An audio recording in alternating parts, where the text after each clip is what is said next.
Hello viewers, स्वागत है आप सभी का मेरे यूट्यूब चैनल स्कूल ट्यूशन गुरुजी में। बच्चों, हम कर रहे थे आपका चैप्टर 5 अध्याय 5 लाइफ प्रोसेस या जय पराक्रम। और आज हम इसमें करने वाले हैं बच्चों न्यूट्रिशन या पोषण को। तो चलिए बच्चों, बिना टाइम वेस्ट के शुरू करते हैं अपने टॉपिक को। तो चलिए बच्चों, शुरू करते हैं न्यूट्रिशन या पोषण को। तो सबसे पहले बात कर लेते हैं पोषण होता क्या है बच्चों। तो the process of acquiring food that is needed for nourishment and substances of sustenance of the organism, यानी जीव के पोषण और निर्वाह के लिए आवश्यक भोजन प्राप्त करने की प्रक्रिया को हम क्या कह देते हैं, न्यूट्रिशन या पोषण कह देते हैं। There are two main modes of nutrition, autotrophic and heterotrophic, यानी पोषण के मुख्य दो तरीके हैं बच्चों, सहपोषी और विषमपोषी। अब heterotrophic nutrition has sub types as holozoic, saprophytic and parasitic nutrition, यानी जो हेटरोट्रोपिक पोषण है उसमें हेलोजोइक, सैप्रोफाइटिक और परिजीवी पोषण जैसे उपप्रकार आपको देखने को मिलते हैं बच्चों। आगे क्या कहता है बच्चों ये, if an organism can nourish itself by making its own food using sunlight और chemicals is called as autotrophic nutrition, यानी यदि कोई जीव सूर्य के प्रकाश या रसायनों का उपयोग करके अपना भोजन बनाकर अपना पोषण कर सकता है तो वह स्वपोषी पोषण कहा जाता है बच्चों। अब कुछ बैक्टीरिया जो होते हैं बच्चों, वो केमिकल्स के द्वारा एनर्जी को ड्राइव करते हैं, उन्हें हम कह देते हैं केमियोट्रॉफ। और जो प्लांट्स होते हैं वो सनलाइट का यूज़ करते हैं, इसलिए हम उन्हें क्या कह देते हैं, फोटो ऑटोट्रोप्स, क्योंकि ये लाइट का यूज़ कर रहे हैं बच्चों, यानी कि प्रकाश की ऊर्जा का इस्तेमाल कर रहे हैं बच्चों। अब बात कर लेते हैं बच्चों फोटोसिंथेसिस या प्रकाश संश्लेषण की। तो फोटोसिंथेसिस क्या है, एक इम्पॉर्टेंट प्रोसेस है जिसमें जो ग्रीन प्लांट्स हैं वो फूड बनाते हैं अपना सूरज की रोशनी और पानी के द्वारा।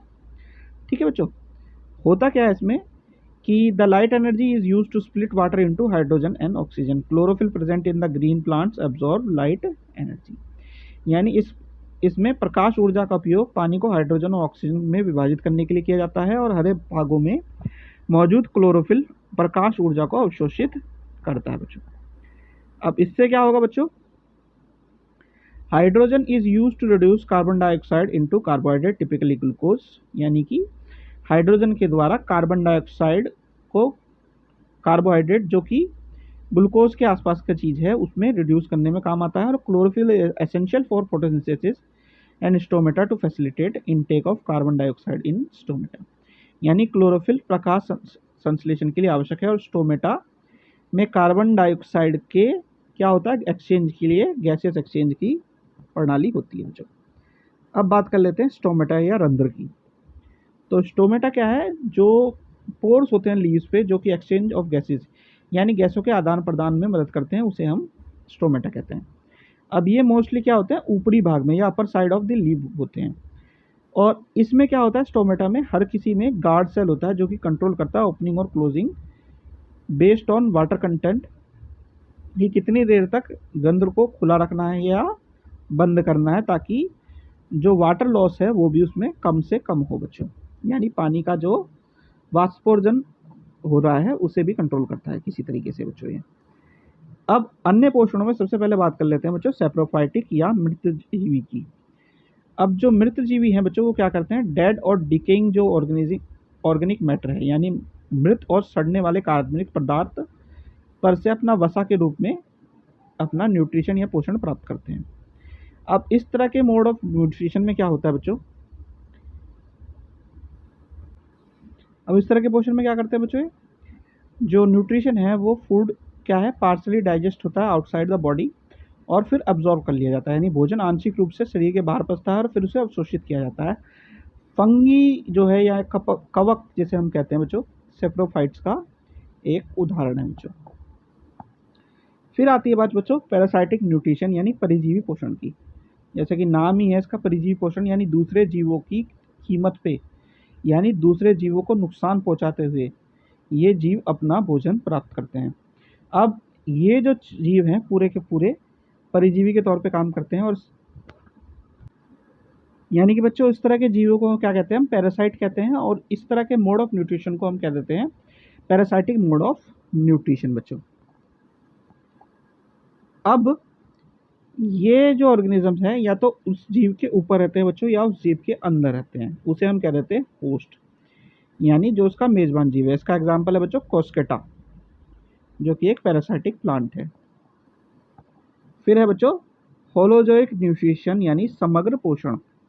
अब ये क्या है बच्चों, इसमें जो फूड है वो डायरेक्टली इनटेक होता है, डाइजेस्ट होता है और एब्जॉर्ब कर लिया जाता है, यानी कि जो पोषण है उसमें जीव सीधे भोजन लेता है, पचाता है और अवशोषित कर लेता है। ऐसा हमें देखने को मिलता है अमीबा, पैरामीशियम में, बर्ड्स में और फिशेस में, यानी पक्षी और मछलियों में बच्चों।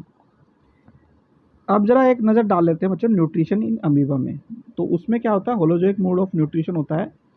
जो फूड पार्टिकल्स हैं उसे फेगोसाइटिस साइटोसिस द्वारा सूडोपोडिया से कलेक्ट किया जाता है, जो कि इंगल्फ होते हैं एक फूड वैक्यूल में। उसके अंदर में ही, यानी कि भोजन रिक्तिकाओं में ही उसका पूरा का पूरा क्या होता है, पाचन होता है। और साइटोप्लाज्म में डाइजेशन, अब्जॉर्प्शन और एसिमिलेशन होकर के, यानी कि ये सारी चीज़ें होकर के फूड वैक्यूल्स क्या होता है, ओपन हो जाता है इजेशन के लिए, और अनडाइजेस्टेड जो फूड पार्टिकल्स है वो निष्कासित हो जाता है आपकी बॉडी, उसकी बॉडी से। अब बात आती है बच्चों न्यूट्रिशन इन एनिमल या ह्यूमंस, सॉरी, यानी मनुष्य में पोषण। तो जब मनुष्य की बात करते हैं बच्चों, तो मनुष्य क्या है, ओमनीवरस है, यानी कि ये दोनों चीज़ें खा सकता है, प्लांट भी और एनिमल भी। यानी मनुष्य क्या सर्वाहारी है, वो पौधों और पशु दोनों पे के आधारित भोजन को खा सकता है। तो क्योंकि जो ह्यूमंस है उसका न्यूट्रिशन सिस्टम थोड़ा सा जटिल है, तो डाइजेस्टिव सिस्टम जो है हमारा थोड़ा सा अलग है। यहाँ पे क्या करता है, digestive system has an alimentary canal and associated digestive glands which together function to nourish the body. यानी जो पाचन तंत्र है हमारा, उसमें आहार नलिका है, उससे जुड़े कुछ पाचन ग्रंथियाँ हैं जो मिलकर के शरीर का पोषण तंत्र बनाने का काम करते हैं। और इसे हम 4 स्टेजेस में देख सकते हैं, यानी कि ये 4 स्टेजेस में काम करता है, जिसमें इंजेशन, डाइजेशन, एब्जॉर्प्शन, इजेशन, ये सारा का सारा एलिमेंट्री कैनाल के थ्रू होता है। यानी कि आहार नाल से 4 चरण, अर्थात अंतर्ग्रहण, पाचन, अवशोषण और निष्कासन प्रक्रिया द्वारा मानव में, मनुष्यों में पोषण पूरा का पूरा होता है बच्चों। ठीक है। अब इसमें सबसे पहले क्या होता है बच्चों, assimilation of food takes place in whole body, यानी भोजन का अवशोषण पूरे शरीर में हो जाता है।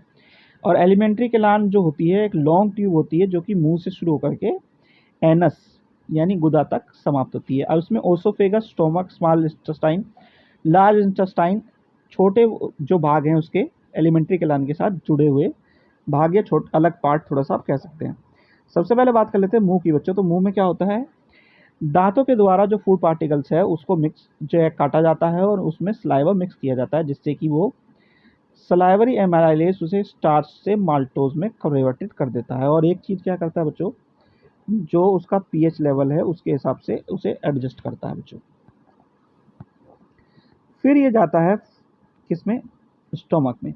अब जब स्टोमक में जा रहा है थ्रू ओसोफेगस, तो इसमें क्या होता है, क्रमाकोचन यानी पेरिस्टाल्टिक मूवमेंट होता है। और यहाँ पे गैस्ट्रिक ग्लैंड्स जो होते हैं, गैस्ट्रिक जूसेस जैसे कि एंजाइम और हाइड्रोक्लोरिक एसिड सिक्रीट करते हैं। और म्यूकस मेम्ब्रेन जो होती है वो क्या करती है, इससे बचने का काम करती है, यानी हाइड्रोक्लोरिक एसिड उससे जला न दे, इससे बचने का काम करती है। अब हाइड्रोक्लोरिक एसिड क्या करता है, एसिडिक मीडियम में काम करना अपना शुरू करता है और एक्टिवेट करता है पेप्सिन एंजाइम को, जो कि ब्रेक डाउन करती है किसको, प्रोटीन को।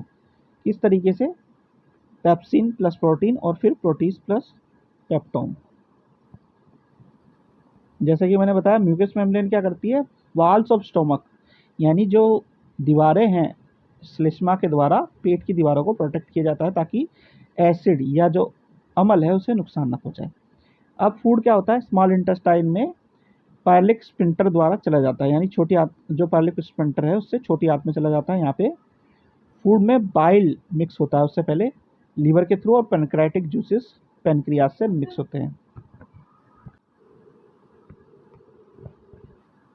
फिर इससे क्या होता है बच्चों, बाइल जो है वो ब्रेक डाउन करता है फैट को स्मॉल ग्लोब्यूल्स में, यानी वसा को छोटी छोटी गोलिकाओं में तोड़ देता है। पेनक्रियाटिक एंजाइम्स क्या करते हैं, ट्रिप्सिन और लाइपेस, ये प्रोटीन और लाइपेस क्या करता है, ट्रिप्सिन प्रोटीन का और लाइपेस फैट का ब्रेक डाउन करता है बेसिकली बच्चों यहाँ पे।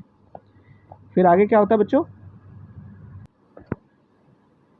अब इसमें क्या होता है बच्चों, जो इंटेस्टाइन है वहाँ पे ग्लैंड्स जो प्रेजेंट होते हैं वॉल्स ऑफ इंटेस्टाइन पे, इंटेस्टाइनल जूस प्रोड्यूस करते हैं, जो कि क्या करता है बच्चों, कन्वर्ट करता है carbohydrate into glucose, fat into fatty acid, और एसिड को फैटी एसिड और ग्लिसरॉल को प्रोटीन और अमीनो एसिड बच्चों।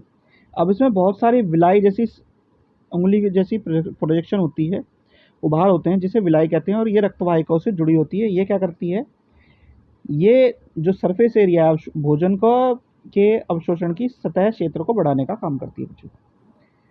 और फिर क्या होता है बच्चों, जो डाइजेस्टेड फूड है वो एब्जॉर्ब हो जाता है और ट्रांसपोर्ट हो जाता है ब्लड के थ्रू अलग अलग पार्ट्स में, और अनडाइजेस्टेड फूड पास करता है कहाँ पे, लार्ज इंटेस्टाइन में। लार्ज इंटेस्टाइन में वाटर का एब्जॉर्प्शन होता है, यानी कि उसमें से आंतों में जल का अवशोषण होता है, और मूवमेंट के रेगुलेट होने के अनुसार एनल स्पिंस्टर जो वेस्ट प्रोडक्ट मटेरियल है उसे रेक्टम में स्टोर कर देता है, और आखिरी में एनस के द्वारा उसे निकाल दिया जाता है बच्चों। अब जो फूड जो हमने न्यूट्रिशन के तौर पे लिया वो वेरियस टाइप ऑफ एनर्जी और लाइफ प्रोसेस में, यानी कि जीवन की प्रक्रियाओं को चलाने में काम करता है। अब the living organism include plant receive their energy required for the survival from A chain of chemical reaction called respiration, यानी पौधों सहित जीवित रहने के लिए आवश्यक ऊर्जा श्वसन नामक रासायनिक प्रतिक्रियाओं की एक श्रृंखला से प्राप्त करते हैं। यानी जितने भी चीज़ें हमने भोजन के द्वारा ली वो अभी हमारे शरीर में पहुंची हैं, और श्वसन प्रक्रिया द्वारा ही उसे ऊर्जा में परिवर्तित कर सकते हैं बच्चों। चलिए अब जरा इंटेक्स क्वेश्चन का दूसरा पार्ट कर लेते हैं, साथ के साथ कंप्लीट करते हैं इसे भी बच्चों। इसमें सबसे पहला क्वेश्चन है बच्चों आपका क्वेश्चन नंबर 1। क्वेश्चन नंबर 1 क्या कहता है, what are the difference between autotrophic nutrition and heterotrophic nutrition, यानी स्वयंपोषी और विषमपोषी पोषण में अंतर क्या है। तो स्वयंपोषी और विषमपोषी पोषण में सीधा सीधा अंतर क्या है बच्चों, एक अपना खाना स्वयं बनाते हैं, दूसरा अपना खाना स्वयं नहीं बना सकते। एक अपना खाना किससे बनाते हैं बच्चों, जो जैविक पदार्थ हैं और सनलाइट के द्वारा बनाते हैं। दूसरा अकार्बनिक जो पदार्थ हैं, इनऑर्गेनिक मैटर है, उससे अपना भोजन प्राप्त करते हैं। और इसमें क्या आते हैं बच्चों, ग्रीन प्लांट्स आते हैं बेसिकली, और इसमें बाकी बचे सारे ऑर्गेनिज्म आते हैं। क्वेश्चन नंबर 2 देख लेते हैं बच्चों। क्वेश्चन नंबर 2 क्या है, where do plants get each of raw material required for photosynthesis, यानी प्रकाश संश्लेषण के लिए आवश्यक प्रत्येक कच्चा माल पौधों को कहाँ से मिलता है। तो कार्बन डाइऑक्साइड को एनवायरनमेंट से लेता है बच्चों, वाटर को वो रूट्स के थ्रू एब्जॉर्ब करता है बच्चों। फिर आती है सनलाइट, सनलाइट भी उसे वापस एनवायरनमेंट से मिल जाती है, और क्लोरोफिल जो प्रेजेंट होता है क्लोरोप्लास्ट में वो ग्रीन लीव्स में उसे मिल जाता है बच्चों। चलिए आगे बढ़ते हैं बच्चों। क्वेश्चन नंबर 3 है। क्वेश्चन नंबर 3 क्या कहता है बच्चों, what is the role of acid in our stomach, यानी हमारे पेट में एसिड की क्या भूमिका है। तो इसका सबसे पहला चीज़ है क्या बच्चों, एसिडिक मीडियम बनाना, जो कि नेसेसरी होता है एक्टिवेशन ऑफ एंजाइम पेप्सिन, यानी इसके द्वारा पेप्सिन एंजाइम सक्रिय होता है। दूसरा क्या करता है बच्चों, ये जितना भी बैक्टीरिया हमारे शरीर में पहुंच चुका है खाने के माध्यम से उसे मारने का काम ये करता है बच्चों। चलिए अगला क्वेश्चन देख लेते हैं। अगला क्वेश्चन है क्या बच्चों, what is the function of digestive enzyme, यानी पाचन एंजाइमों को क्या कार्य है। तो पाचन एंजाइम बेसिकली क्या कार्य करते हैं बच्चों, ये कॉम्प्लेक्स मॉलिक्यूल्स स्ट्रक्चर, यानी जो जटिल प्रकृति के होते हैं, और इनके द्वारा जो बड़े बड़े मॉलिक्यूल्स होते हैं, जटिल मॉलिक्यूल्स होते हैं, उन्हें सिंपल मॉलिक्यूल्स में तोड़ दिया जाता है, यानी बड़ी चीज़ों को सीधी भाषा में छोटी चीज़ों में जो तोड़ दिया जाता है, और उससे आसानी होती है क्या, जो वाल्स ऑफ इंटेस्टाइन है, यानी जो हमारी आते हैं उनकी दीवारों को अवशोषण करने की, खाने की चीज़ों को, जो हमारे लिए जरूरी है बच्चों। इसके बाद है क्वेश्चन नंबर 5 बच्चों। क्वेश्चन नंबर 5 क्या कहता है, आखिरी क्वेश्चन है बच्चों उसका, इंडेक्स क्वेश्चन का, how is the small intestine design to absorb digestive food, यानी पचे हुए भोजन को अवशोषित करने के लिए छोटी आंत किस प्रकार डिजाइन की गई है। तो ये सभी को पता है बच्चों कि छोटी आंत में क्या होता है, सर्कुलेशन ऑफ ब्लड के करने के लिए बहुत सारी विलाई होती है। विलाई क्या काम करती है बच्चों, विलाई जो सरफेस एरिया है, यानी अवशोषण का एरिया है, उसे अधिकतम कर देती हैं, जिस वजह से जितनी भी चीज़ें एब्जॉर्ब होनी चाहिए फूड से निकली हुई, वो सारी की सारी एब्जॉर्ब होकर के सेल्स ब्लड के थ्रू अलग अलग बॉडी पार्ट में और अलग अलग सेल्स में पहुंच जाती है। ये इसका मेन बेसिक डिजाइनरी फंक्शन है बच्चों। ठीक है, आंसर आप देख ही चुके हैं बच्चों। तो बच्चों यहाँ पे होता है ये इस वीडियो का ये वाला पार्ट कंप्लीट। आशा करता हूँ आपको वीडियो अच्छी लगी होगी। Thank you.